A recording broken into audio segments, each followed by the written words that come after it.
Bismillahirrahmanirrahim. Assalamualaikum warahmatullahi wabarakatuh.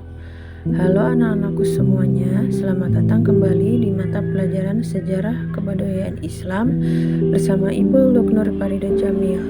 Kali ini kita akan membahas perkembangan Islam masa Rasulullah Shallallahu Alaihi Wasallam periode Mekah. Tujuan pembelajaran hari ini: 1. Peserta didik dapat menganalisis kebudayaan masyarakat Mekah sebelum Islam. 2. Peserta didik dapat menganalisis substansi dan strategi dakwah Rasulullah Shallallahu Alaihi Wasallam periode Mekah. 3. Peserta didik dapat menganalisis peristiwa Isra Mi'raj. Yang keempat, peserta didik dapat mengidentifikasi peristiwa sejarah Rasulullah Shallallahu Alaihi Wasallam. Para ahli sejarah menyebut masa sebelum kehadiran Islam yang dibawa oleh Rasulullah Shallallahu Alaihi Wasallam sebagai masa jahiliyah. Secara bahasa, masa jahiliyah berasal dari kata jahil yang diturunkan dari kata dasar bahasa Arab jahala yang berarti bodoh. Meskipun disebut jahil atau bodoh, masyarakat Arab pada masa itu sebenarnya memiliki pengetahuan dan kemampuan sastra yang tinggi. Namun, kebodohan yang dimaksud adalah dalam hal akidah, yaitu ketidakpercayaan pada Allah, dalam hal akhlak, yaitu perilaku buruk seperti kesombongan, perbuatan zalim, dan penindasan. Bangsa Arab sebelum Islam sudah mengenal dasar-dasar beberapa cabang ilmu pengetahuan. Bahkan, dalam hal seni sastra, mereka telah mencapai tingkat kemajuan pesat. Negeri Arab adalah sebuah semenanjung di ujung barat daya benua Asia. Di sebelah utara berbatasan dengan Syam, Palestina, dan Al-Jazirah. Di sebelah selatan berbatasan dengan Teluk Aden dan Samudra India. Di sebelah timur berbatasan dengan Teluk Oman dan Teluk Persia. Dan di sebelah barat berbatasan dengan Selat Bab al-Mandib, Laut Merah, dan terusan Suez.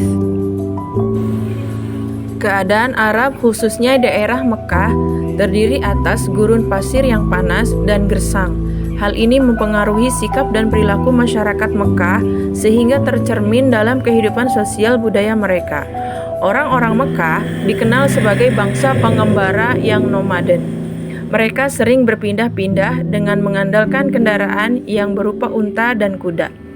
Kebiasaan mengembara membuat orang-orang Arab Mekah senang hidup bebas tanpa aturan dan hukum yang dapat mengikat mereka, sehingga mereka menjunjung tinggi nilai-nilai kebebasan. Mereka senang hidup mengelompok yang tergabung dalam kabilah atau suku yang sangat banyak jumlahnya. Kekuatan, keperkasaan, keuletan, dan keberanian merupakan modal utama untuk dapat bertahan di alam gurun pasir. Mereka tidak menyukai anak-anak wanita karena wanita dinilai makhluk yang lemah, tidak mampu bergerak, berperang, dan tidak kuat melakukan pekerjaan yang berat. Seakan suatu bencana besar dan sebagai aib jika tidak mempunyai anak laki-laki. Namun, selain memiliki watak, perangai, dan perilaku keras, penduduk Arab mempunyai jiwa seni sastra yang tinggi, terutama dalam bentuk syair dan sajak. Kepandaiannya dalam mengubah sajak atau syair merupakan kebanggaan orang Arab. Para penyair kenamaan sangat dikagumi dan dihormati. Dari segi keyakinan, bangsa Arab pada masa jahiliyah terbagi menjadi beberapa golongan. Yang pertama, golongan yang mengingkari Sang Pencipta dan hari kebangkitan. Mereka percaya bahwa alam, masa, dan waktulah yang membinasakan segalanya, seperti yang termaktub dalam Quran Surat Al-Jathiyah ayat 24. Yang kedua, golongan yang mengakui adanya Tuhan, tetapi walaupun mengakui adanya Tuhan, namun mengingkari adanya hari kebangkitan seperti yang termaktub dalam Quran Surat Qaf ayat 15. Yang ketiga, golongan yang menyembah berhala. Biasanya masing-masing kabilah memiliki berhala sendiri-sendiri. Kabilah Kalab di Daumatul Jandal misalnya, mereka mempunyai berhala Wad. Kabilah Huzail mempunyai berhala Suwa. Kabilah Mazhaj dan kabilah-kabilah di Yaman semuanya menyembah Yaguts dan Ya'uq. Kabilah Sakib di Taif menyembah Latta. Kabilah Quraisy di Kinana menyembah Uzza. Kabilah Aus dan Khazraj menyembah Manat. dan sebagai pemimpin dari semua berhala adalah Hubal yang ditempatkan di samping sisi Ka'bah. Yang keempat, golongan yang lain adalah golongan yang cenderung mengikuti ajaran Yahudi, Nasrani, dan Sabia. Ada pula yang menyembah malaikat atau jin. Gimana? Sampai sini mengerti apa tidak anak-anak? Mudah-mudahan dimengerti ya. Oke, lanjut. Label jahiliyah yang diberikan kepada bangsa Arab pra-Islam bukan berarti tidak ada kebaikan sama sekali dalam kehidupan mereka. Bangsa Arab memiliki akhlak-akhlak mulia dan budaya positif yang menyejukkan dan menakjubkan akal manusia. Di antara perkembangan kebudayaan masyarakat Arab pra-Islam yang pertama adalah tradisi keilmuan. Bangsa Arab pra-Islam telah mampu mengembangkan ilmu pengetahuan, terbukti dengan dikembangkannya ilmu astronomi yang ditemukan oleh orang-orang Babilonia. Ilmu astronomi ini berkembang di Arab setelah bangsa Babilonia diserang oleh bangsa Persia, kemudian mengenalkan ilmu astronomi ini kepada orang-orang Arab pada masa itu. Selain astronomi, mereka juga pandai dalam ilmu nasab, ilmu rasi-rasi bintang, tanggal-tanggal kelahiran, dan tabir mimpi. Yang kedua, berdagang. Masyarakat Arab yang tinggal di perkotaan atau disebut Ahlul Hadar. Mereka hidup dengan berdagang. Kehidupan sosial ekonominya sangat ditentukan oleh keahlian mereka dalam berdagang. Mereka melakukan perjalanan dagang dalam 2 musim selama 1 tahun. Pada musim panas, pergi ke negeri Syam, Syria, dan musim dingin mereka pergi ke negeri Yaman. Pada masa itu sudah berdiri sebuah pasar yang diberi nama Pasar Ukaz. Pasar Ukaz dibuka pada bulan-bulan bertepatan dengan waktu pelaksanaan ibadah haji, yaitu bulan Zulqaidah, Zulhijjah, dan Muharram. Yang ketiga, bertani. Masyarakat Arab yang tinggal di pedalaman yaitu masyarakat Baduy. Mata pencahariannya adalah dengan bertani dan berternak. Kehidupan mereka nomaden. Hidup mereka berpindah-pindah dari satu lembah ke lembah yang lain untuk mencari rumput bagi hewan mereka. Masyarakat yang hidup di daerah yang subur, mereka bercocok tanam dan hidup di sekitar oase seperti Taif. Mereka menanam buah-buahan dan sayur-sayuran. Yang keempat yaitu bersyair. Pasar Ukaz tidak hanya menyediakan barang dagangan berupa perniagaan dan kebutuhan sehari-hari saja, tetapi juga pegelaran kesenian seperti qasidah-qasidah gubahan sastrawan Arab. Syair menjadi salah satu budaya tingkat tinggi yang berkembang pada masa Arab pra-Islam. Syair juga dapat menjadikan seorang atau kabilah tertentu menjadi kabilah terbelakang atau kabilah yang terhormat. Syair menjadi masalah mafakhir atau kebanggaan mereka dalam kehidupan sosialnya.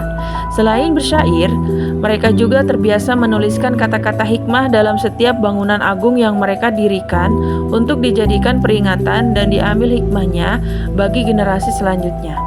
Orang Arab saat itu berlomba-lomba dalam membanggakan sikap dermawan. Separuh syair-syair mereka diisi dengan pujian dan sanjungan terhadap kedermawanan. Yang kelima, menghormati tamu. Kehidupan sosial bangsa Arab pra-Islam terkenal pemberani dan dalam membela pendiriannya. Mereka tidak mau mengubah pendirian yang sudah mengakar dalam kehidupan mereka. Salah satunya adalah menghormati dan memuliakan tamu. Menghormati tamu adalah bagian dari menjunjung tinggi sikap dermawan yang mereka miliki. Mereka berlomba-lomba untuk memuliakan tamu dengan segala harta benda mereka. Bangsa Arab pra-Islam rela untuk berkorban harta bendanya hanya untuk memuliakan tamu. Pernah ada seorang laki-laki yang kedatangan tamu di rumahnya, sementara dia tidak memiliki apa-apa selain onta yang menjadi tumpuan hidupnya. Ia rela menyembelih untanya hanya demi untuk menjamu tamunya. Masya Allah ya. Yang keenam, menepati janji. Bagi orang Arab, janji adalah hutang yang harus mereka bayar. Melanggar janji adalah aib bagi hidup mereka. Bahkan dalam sebuah kisah, Hani bin Mas'ud Asy-Syabani, hanya demi sebuah janji, mereka rela membinasakan keturunan mereka dan menghancurkan rumah demi memenuhi sebuah janji. Masya Allah, begitu ya orang Arab jahiliyah. ada yang positifnya juga. Substansi dan strategi dakwah Rasulullah periode Mekah. Berbagai peristiwa dialami Rasulullah dalam masa remajanya sampai beliau diangkat menjadi Rasul. Pada saat Rasulullah berusia 14 tahun, terjadilah sebuah peperangan antara kaum Quraisy dengan suku-suku lain yang bersekutu dengan suku Kinanah, dengan suku Hawazin. Masa sebelum Islam lahir sering terjadi peperangan antar suku dan menjadi budaya masyarakat jahiliyah. Kala itu Rasulullah sempat ikut berperang melawan suku Hawazin. Perang tersebut dinamakan Perang Fijar. Dinamakan Perang Fijar karena telah terjadi pelanggaran terhadap kesucian-kesucian tanah suci Mekah yang dianggap suci orang-orang Arab. Keikutsertaan Rasulullah dalam perang tersebut menunjukkan bahwa beliau sosok pemberani, satria, dan pantang mundur. Rasulullah pernah melakukan perjalanan dagang ke negeri Syam pada usia 25 tahun untuk berdagang menjalankan dagang milik Khadijah. Khadijah binti Khuwailid adalah seorang wanita terpandang sekaligus saudagar yang kaya raya. Dia biasa bekerja sama dengan seseorang untuk menjalankan dagangannya dengan sistem bagi hasil. Khadijah mendengar akan kejujuran seorang pemuda bernama Muhammad. Untuk itulah beliau tertarik bekerja sama dengannya. Begitulah sampai kemudian usaha dagang yang dijalankan oleh Muhammad mengalami keuntungan yang berlipat. Hingga pada saat Muhammad berusia 25 tahun, beliau menikah dengan Khadijah binti Khuwailid yang kala itu berusia 40 tahun. Dari pernikahan tersebut dikaruniai 2 orang anak laki-laki dan 4 anak perempuan. Kedua anak laki-laki itu yaitu Al-Qasim dan Abdullah. Mereka meninggal sebelum berusia remaja. Adapun anak perempuannya yang pertama Zainab, yang kedua Ruqayyah, yang ketiga Ummu Kulsum, dan keempat Fatimah. Mereka semua masuk Islam dan pada akhirnya nanti mengikuti hijrah ke Madinah. Ketika Rasulullah berusia 30 tahun, terjadi peristiwa banjir yang mengakibatkan sebagian bangunan Ka'bah terendam. Masyarakat Makkah berinisiatif untuk merenovasi sekeliling Ka'bah, hingga terjadilah perselisihan tentang siapa yang berhak meletakkan kembali Hajar Aswad ke tempat semula. Rasulullah menjadi orang yang menengahi perselisihan tersebut dengan meminta perwakilan masing-masing suku untuk memegang kain sorban yang di tengahnya sudah diletakkan Hajar Aswad, lalu meletakkan secara bersama-sama Hajar Aswad ke tempat semula. Begitulah cara Nabi Muhammad menengahi sebuah persoalan dan kemudian menjadikan masyarakat tidak lagi berselisih. Sesungguhnya dari peristiwa demi peristiwa telah membuat Nabi Muhammad dipercaya oleh penduduk Mekah sehingga kemudian beliau mendapat gelar Al-Amin. Beliau adalah sosok yang dipercaya untuk melindungi rumah Allah Subhanahu wa taala dengan nyawa dan jiwa manusia. Tatkala Muhammad telah sampai pada usia kesempurnaannya yaitu 40 tahun, Allah menganugerahkan kepadanya kecenderungan berkhalwat atau menyendiri, agar ia menjauh dari hiruk-pikuk kehidupan jahiliyah untuk bertahanus atau beribadah kepada Allah Subhanahu wa taala. Muhammad sering melakukan uzlah atau mengasingkan diri di Gua Hiro dengan beribadah menurut agama Nabi Ibrahim alaihissalam. Dalam keadaan bertahanus di Gua Hiro, muncullah seseorang dan berkata kepada Muhammad, Bergembiralah hai Muhammad, aku adalah malaikat Jibril dan engkau adalah utusan Allah untuk umat ini. Kejadian ini terjadi bertepatan pada tanggal 17 Ramadan tahun 13 sebelum Hijriah atau bulan Juli tahun 610 Masehi. Malaikat Jibril berkata kepada Muhammad, "Bacalah." Lalu Muhammad menjawab, "Aku tidak bisa membaca." Demikian sampai 3 kali hingga malaikat Jibril mendekap untuk ketiga kalinya. Dan akhirnya Muhammad mengucapkan Quran surat Al-Alaq ayat 1-5. Setelah kejadian di Gua Hiro tersebut, bergegaslah Muhammad pulang menemui Khadijah istrinya dengan keadaan gemetar. Setelah menceritakan perihal malaikat Jibril, Khadijah mengajak Muhammad menemui Waraqah bin Naufal yang merupakan saudara sepupunya. Waraqah bin Naufal merupakan pemeluk Nasrani yang taat dan sangat menguasai bahasa Ibrani, juga mengetahui perihal rasul-rasul di antara orang-orang yang telah melihat kitab-kitab zaman dahulu. Muhammad menceritakan semua yang dialaminya ketika berada di Gua Hiro kepada Waraqah bin Naufal. Dari mendengar penuturan Muhammad, Waraqah mengatakan, "Ini adalah Anamus, malaikat yang pernah diturunkan kepada Nabi Musa alaihissalam." Waraqah mengetahui bahwa utusan Allah kepada para nabinya tiada lain hanyalah malaikat Jibril. Maka dia yakin bahwa Muhammad adalah manusia pilihan yang diutus Allah untuk menjadi rasul selanjutnya. Setelah menerima wahyu pertama, Muhammad merasakan gundah gulana karena wahyu selanjutnya belum juga turun. Masa antara turunnya wahyu pertama dengan wahyu kedua sering disebut dengan masa fatrah. Dalam masa fatrah ini sekitar 30 sampai 40 hari. Ketika Rasulullah Shallallahu alaihi wasallam sedang berjalan-jalan, tiba-tiba mendengar suara gemuruh dari langit. Beliau melihat sosok malaikat Jibril sedang duduk di antara langit dan bumi.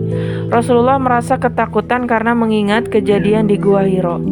Bergegas, beliau pulang ke rumah dengan meminta istrinya untuk menyelimutinya.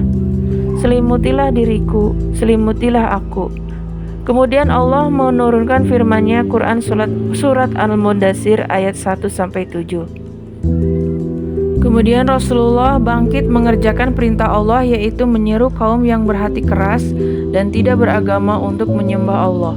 Tugas ini merupakan perkara yang berat dan besar. Beliau harus berhadapan dengan berbagai tantangan dan masalah, antara lain perombakan sistem kebudayaan, sosial, kepercayaan penduduk Mekah, dan meluruskan sistem sosial yang tidak adil. Yang pertama, dakwah sembunyi-sembunyi adalah strategi dakwah yang dilakukan oleh Rasulullah. Rasulullah memulai dakwahnya secara sembunyi-sembunyi, menyeru manusia untuk beriman kepada Allah, menganut agama tauhid, dan mengenalkan bahwa Tuhan itu satu, yaitu Allah Subhanahu wa Ta'ala. Dakwah secara sembunyi-sembunyi ini dilakukan untuk menghindari munculnya gejolak yang sangat mungkin terjadi di kalangan masyarakat. Beliau memulai dakwah kepada keluarga dan karib kerabatnya. Beliau mengetahui bahwa orang Quraisy sangat terikat, fanatik, dan kuat mempertahankan kepercayaan jahiliyah. Dakwah secara sembunyi-sembunyi berlangsung selama 3-4 tahun. 4 tahun pertama merupakan masa Rasulullah mempersiapkan diri, menghimpun kekuatan, dan mencari pengikut setia. Seiring dengan itu, wahyu yang turun pada masa itu secara umum bersifat mendidik, membimbing, membina, dan mengarahkan, memantapkan hati dalam rangka mewujudkan kesuksesan dakwahnya. Rasulullah dibekali dengan wahyu yang mengandung pengetahuan dasar mengenai sifat Allah dan penjelasan mengenai dasar akhlak Islam. Selain itu, wahyu saat itu sebagai bantahan secara umum tentang pandangan hidup masyarakat jahiliyah yang berkembang saat itu. Orang yang pertama yang menyatakan keislamannya disebut as-sabiqun al-awwalun. Di antaranya adalah Khadijah, istrinya. Yang kedua Ali bin Abi Thalib. Yang ketiga Zaid bin Harisah, anak angkatnya. Yang keempat Abu Bakar As-Siddiq, sahabat karibnya sejak masa kanak-kanak. Yang kelima Ummu Aiman, adalah pengasuh beliau sejak masih kecil. Melalui Abu Bakar, pengikut Rasulullah bertambah. Mereka adalah Abdul Ammar bin Auf, kemudian berganti nama menjadi Abdurrahman bin Auf, Abu Ubaidah bin Jarrah, Utsman bin Affan, Zubair bin Awam, Sa'ad bin Abi Waqqas, Arqam bin Abi al-Arqam, Fatimah bin Khattab, Talhah bin Ubaidillah, dan sebagainya. Terang-terangan. 3 tahun lamanya, Rasulullah berdakwah secara sembunyi-sembunyi di rumah sahabat Arqam bin Abi al-Arqam. Penduduk Mekah banyak yang sudah mengetahui dan mulai membicarakan agama baru yang beliau bawa. Mereka menganggap agama itu sangat bertentangan dengan agama nenek moyang mereka. Pada waktu itu, turunlah wahyu yang memerintahkan kepada beliau untuk melakukan dakwah secara terbuka dengan terang-terangan kepada seluruh masyarakat. Allah berfirman dalam Quran surat Al-Hijj ayat 94. Dengan turunnya ayat tersebut, Rasulullah mulai berdakwah secara terang-terangan. Dakwah ini membuat seseorang tokoh Bani Ghifar yang tinggal di barat Laut Merah menyatakan diri masuk Islam. Ia adalah Abu Dzar Al-Ghifari. Atas perintah Rasulullah, kemudian Abu Dzar Al-Ghifari pulang untuk berdakwah di kampungnya. Sejak itulah banyak orang yang masuk Islam berkat Abu Dzar Al-Ghifari. Melalui cara itu pula, Bani Daus juga masuk Islam. Orang pertama Bani Daus yang masuk Islam adalah Tufail bin Amr ad-Dausi, seorang penyair terpandang di kabilahnya. Dengan demikian, Islam mulai tersebar di luar Mekah. Keberhasilan Rasulullah dalam berdakwah mendorong kaum kafir Quraisy melancarkan tindakan kekerasan terhadap beliau dan pengikutnya. Di tengah meningkatnya kekejaman pimpinan kafir Quraisy, Hamzah bin Abdul Muthalib dan Umar bin Khattab, dua orang yang kuat Quraisy, masuk Islam. Hal ini membuat kaum kafir Quraisy mengalami kesulitan untuk menghentikan dakwah Rasulullah. Suatu ketika Rasulullah melakukan dakwah secara terbuka di Bukit Safa dengan memanggil semua suku yang ada di sekitar Mekah. Untuk mengetahui apa yang akan disampaikan Muhammad, semua suku mengirimkan utusannya. Bahkan Abu Lahab, paman beliau pun hadir bersama istrinya, yaitu Ummu Jamil. Rasulullah berseru, "Jika saya katakan kepada kamu bahwa di sebelah bukit ada pasukan berkuda yang akan menyerangmu, apakah kalian percaya?"